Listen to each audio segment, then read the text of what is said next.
Satuan Lalu Lintas Polrestabes Palembang membubarkan dan merazia balap liar di Jalan Jenderal Sudirman, Palembang yang kembali marak. Dari operasi tersebut, polisi mengamankan 70 kendaraan bermotor. Saat dibubarkan dan diamankan beberapa pemuda, sejumlah peserta balap liar dan penontonnya abai pada protokol kesehatan.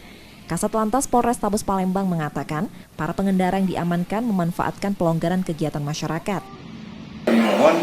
Kami sangat menginginkan kerjasama yang baik antara kita dengan adik-adik kita, terutama pada hari malam minggu. Tidak usahlah melakukan kegiatan sifatnya dapat mengganggu orang lain, bahkan mengancam dirinya sendiri.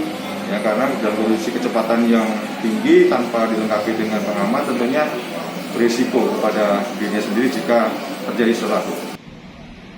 Rencananya, polisi dari Satlantas Polrestabes Palembang akan melakukan razia rutin untuk menekan mobilitas kendaraan terutama saat malam hari.